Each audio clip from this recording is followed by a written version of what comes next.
Coming up on Pet Heroes, an injured young horse is abandoned by his herd. His only hope for survival is an old mare with attitude.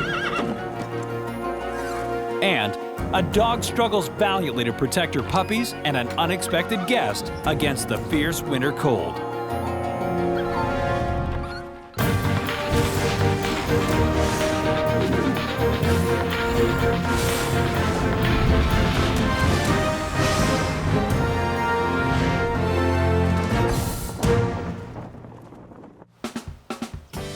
Hi, I'm Jason McCoy, and welcome to Pet Heroes.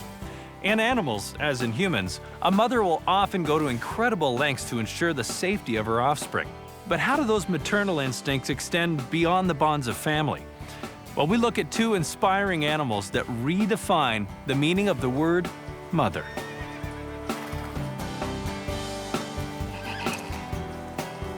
Bob Henderson lives just outside the town of Olds, Alberta.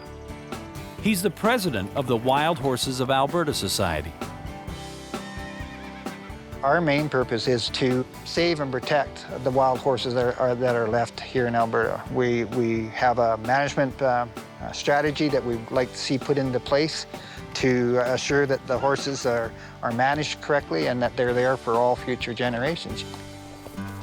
The number of wild horses in Western Canada has been in steady decline in recent years, and it's now estimated that there are less than 1,000 left. Paul Mitchell has worked to rehabilitate injured horses for over 40 years. Most of the wild horses now have been pushed off of the plains areas and they're back up into the high countries, not right into the mountains, but into the foothills, along the Rockies. The wild horse is free. They are faster, they're stronger, they're healthier. Where the domesticated horse, of course, being confined to smaller places, is susceptible to a lot of diseases that actually are quite common to man. They get them as well. The wild horses have a rich and distinct history. They were introduced by the First Nations people.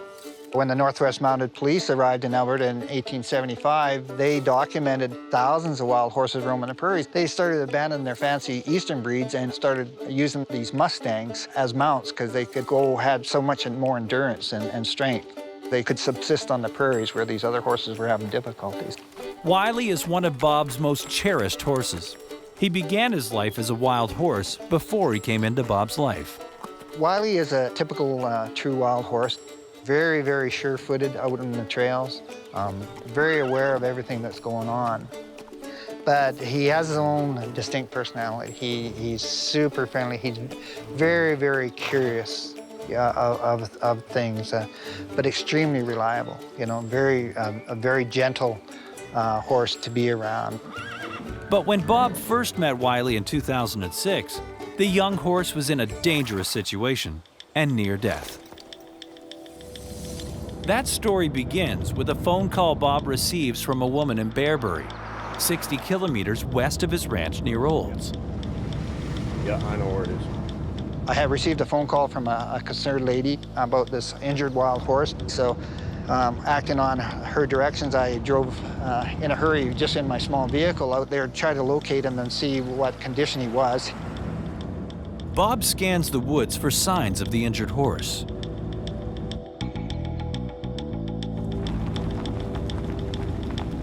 After an extensive search, he spots him.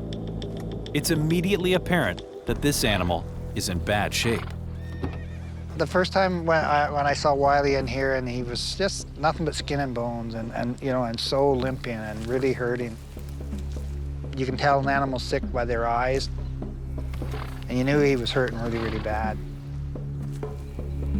Got within about 10 or 15 feet of him, and that was the closest he would allow me to get. We figure he was hit by a large truck, and unfortunately, he was probably knocked right out of it.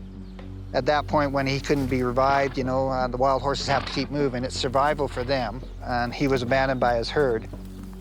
As Bob gets closer to the young injured horse, he gets a good look at its beaten-up rear flank. This doesn't bode well for its survival. Wylie was hit in the rear hips and legs. He had severe cuts and lacerations on both sides and down his legs. His left hip was swollen quite bad, and both his knees. Bob makes a move toward the horse, but being injured and frightened, it bolts. Unable to gain the horse's trust, Bob knows that there's nothing he can do alone. If he's going to save this young horse, he'll need help. With reluctance, I had to leave him that night, knowing I couldn't do any more, but I knew where he was at least now. The next day, Bob enlists the help of his only mare, Gypsy, a horse known for being difficult. She had an attitude. She was a great horse, but she did have an attitude a lot of the time. Surly demeanor or not, Gypsy is Bob's one and only shot at saving Wylie's life. If she can't guide the injured horse to the safety of the trailer, no one can. They reach the spot where Bob first spotted Wylie, but hours pass and he can't find the wounded animal anywhere. And when I couldn't find him right away, I got worried sick almost to my stomach, thinking, well, maybe the poor thing died or something else had happened to it. Being hit by a truck, he would have been scared to death, and he's heavily injured. So his main thing that would have been going through his mind, of course, would have been fear. He wouldn't have known what was going on. Now I'm in desperation, worried sick about him. Coming up on Pet Heroes, Bob and Gypsy are running out of time if they hope to find this injured horse alive.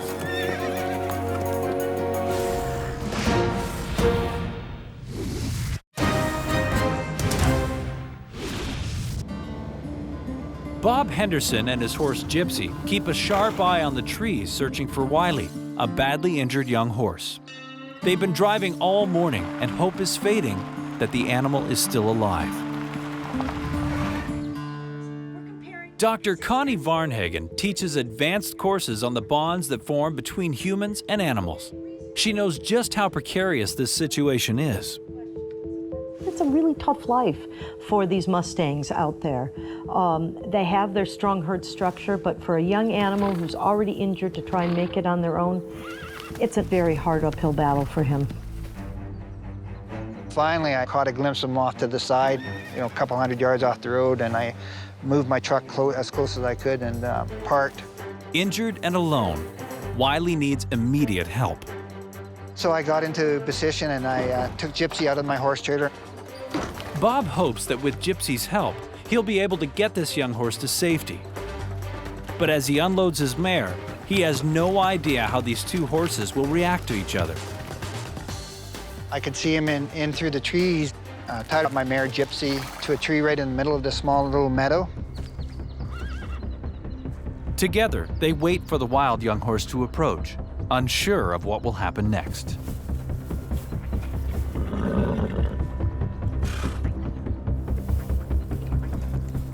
That's when he just came. His little lips had just a flop, and he was so happy to see one of his own kind again. Gypsy, a horse known for being difficult, uncharacteristically accepts this injured young horse. To see another horse after being several days or a week or whatever the time frame was that this horse was separated, he probably thought he'd lucked out and was catching up with the herd again. Gypsy would know that he was hurt because she would pick up the scent. Being as how there is a built-in mothering instinct in a mare, she would have known something was up. So far, so good. But now, Bob and Gypsy have to get Wylie into the trailer so he can be delivered for medical attention. I took my panels out of my truck and made a little corral behind my trailer. Once the pen is complete, Bob carefully approaches the two horses in an effort to coax Wylie toward the trailer. But just when he thinks he's got it made, Wylie bolts. Wylie ran off again, and that scared me. I thought, oh no, he's going to take off. Bob waits and waits, but Wylie doesn't return. Disheartened, He leads Gypsy into the tiny corral, hoping beyond hope that the young horse will return. It's all up to Gypsy now.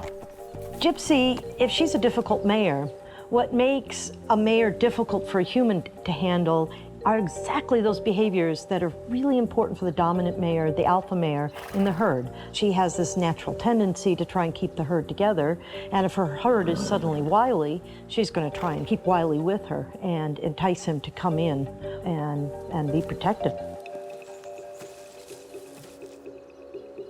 Bob and Gypsy anxiously wait for the young horse to reappear.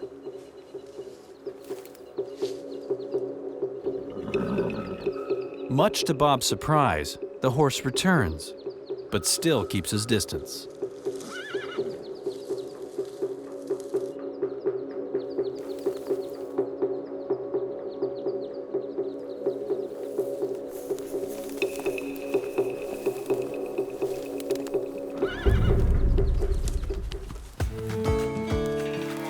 So he finally went back into that pen, and I was able to run up and close the gate.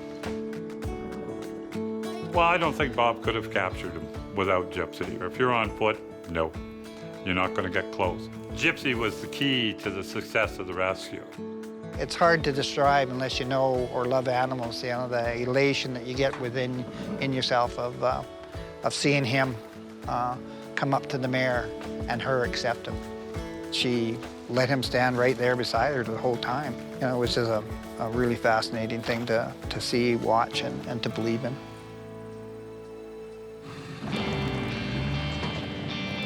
Wylie is treated for his injuries and makes a full recovery. Thanks to Gypsy and Bob's efforts, he now has a permanent home on Bob's ranch. He's second in command of the herd now. He's worked himself up to there. He doesn't take any guff if he doesn't want to. He has such a character, and a lovable character. Although Gypsy is no longer with Bob, she'll always be remembered for her role in saving Wylie's life and helping him settle into his new home. I truly believe Gypsy was a hero that day. It was totally out of character for a horse like her to act the way she did, to be as calm and nurturing as she was the whole time she was interacting with Wylie out in the bush. In my mind, she's a hero. She truly, truly is a hero. It's amazing, you know. I still get a little bit of tears in my eyes over her, you know, that she did that and allowed me to have the opportunity to work with this young horse here. Next on Pet Heroes, a dog battles the elements to ensure the safety of her young puppies and an unusual little visitor.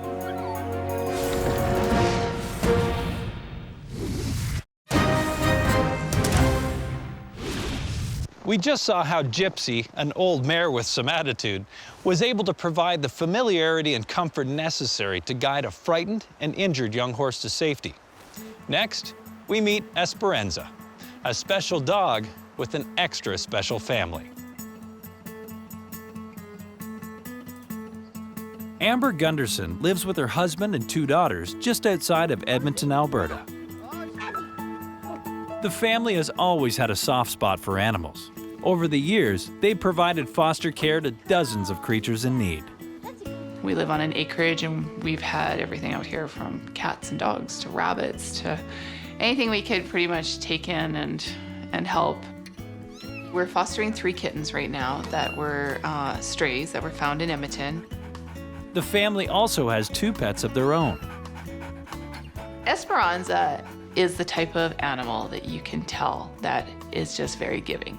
She is so kind. She greets everybody who comes here. What I love about Esperanza is her demeanor and her presence when you're with her, that she's just so sweet and kind. Jacob is really unique in the way that every time you touch him or pick him up, he instantly starts purring, which is something that we've always thought was really unique about him. Esperanza and Jacob first came into Amber's life the way most animals have, through foster care. Although they look carefree now, not long ago, they were facing a harrowing ordeal. Their story begins with Chris Gerwing. She runs For the Love of Dogs, an organization that looks out for the welfare of stray animals in rural areas. For Love of Dogs evolved by just seeing a need in a rural community that I was driving through. And I've always loved dogs, and I've always been concerned with the welfare and their needs being met. Chris lives in Red Deer, Alberta, an hour and a half south of the city of Edmonton. A freezing winter day in 2010 finds her on the road, heading to a family function. It was December 5th, 2010. It was Sunday. I had my sister and my niece, and we were heading out to Edmonton to a family get-together. Chris uses this opportunity to check on the small animal shelters she's strategically placed in remote rural areas between Red Deer and Edmonton. For the strays lucky enough to find them, these shelters, and the food Chris provides, are their only chance if they hope to survive the harsh winter conditions. It's always worked out that when I go, the dogs that need the help are the ones that come my way. On this day, Chris meets Esperanza. Esperanza is malnourished and her hind leg is badly injured. She needs medical attention immediately.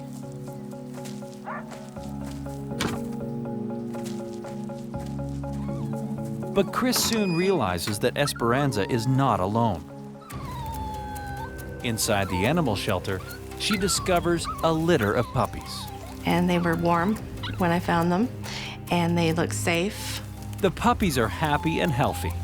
Despite her injured leg, Esperanza has put them first, at her own expense.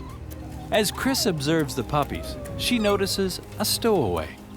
It seems a kitten has found his way into the shelter too. This is Jacob. Though all the young ones appear to be in good shape now, they won't last long in these cold conditions.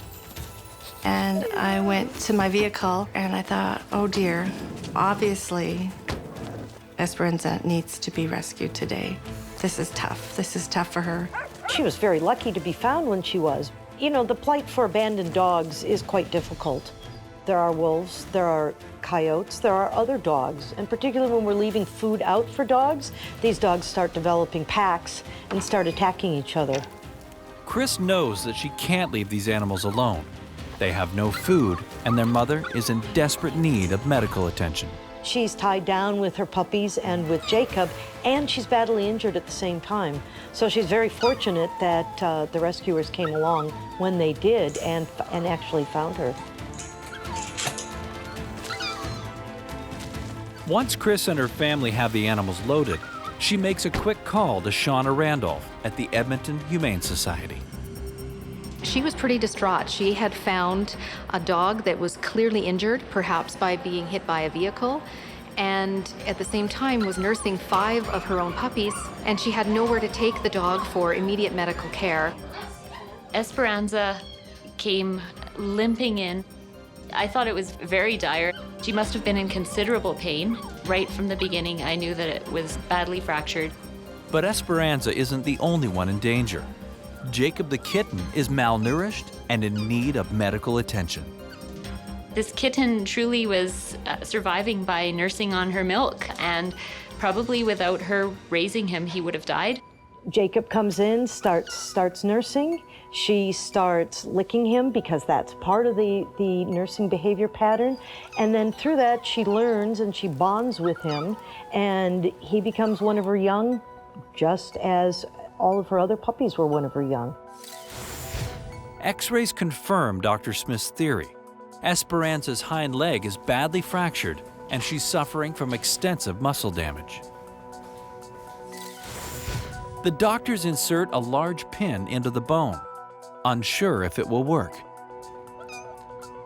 After 2 hours in surgery, Esperanza is anxious to be reunited with her family. She wanted to know the whereabouts at all times of her puppies and the kitten that came in with her, Jacob. If they were separated even into the neighboring room, she would want to immediately get back to them. I was just really impressed that despite her major injuries, she was such a good mom. All her puppies were healthy and they were cared for so well by her. It was amazing to see. I mean, she was clearly just focused on her own little family and not herself. She was just the ultimate mother. Esperanza and Jacob's touching story quickly spreads to the media. They showed this story with this dog, and she was nursing a kitten. And so it just touched us, and I just thought, what kind of animal does that? She was, starving herself just to keep her puppies alive. And then in all that traumatic stuff going on, she takes in a kitten to feed. We wanted to make her part of our family. Her puppies were so cute, and she was just wonderful. She wagged her tail. She was just totally open to having attention and having someone pet her and talk to her. And then when we saw this little kitten, oh my goodness, he was just so sweet. He's so tiny, and they had said probably from nursing on a dog, they just don't grow quite as fast. It was pretty special. We got to bring the puppies, Esperanza, and the cat home all the same day. Amber is able to foster the entire family while Esperanza and Jacob are recovering. Meanwhile, the Humane Society tries to locate permanent homes for these lucky survivors. We had the puppies here for 3.5 weeks, and then we took them back to Humane Society where they were all spayed and neutered, and then adopted out. As for Esperanza and Jacob, Amber and her family just couldn't let them go. They found a permanent home with the Gunderson family and continue to be an inseparable pair. I would definitely consider Esperanza to be a hero. She saved 5 puppies and a kitten for sure, and then she's changed our life, and we're keeping her forever. This will be a forever home for her. Recognizing a vulnerability in Jacob, Esperanza adopted him into her family. It didn't matter that she was injured and barely had enough food for her own pups, or that Jacob was a cat. And Gypsy, a mare known for being difficult, revealed her nurturing side in order to rescue an injured young horse. Both Gypsy and Esperanza were driven by their maternal instincts to reach beyond the bonds of family and help an orphan in trouble. For more information, visit cmt.ca/petheroes.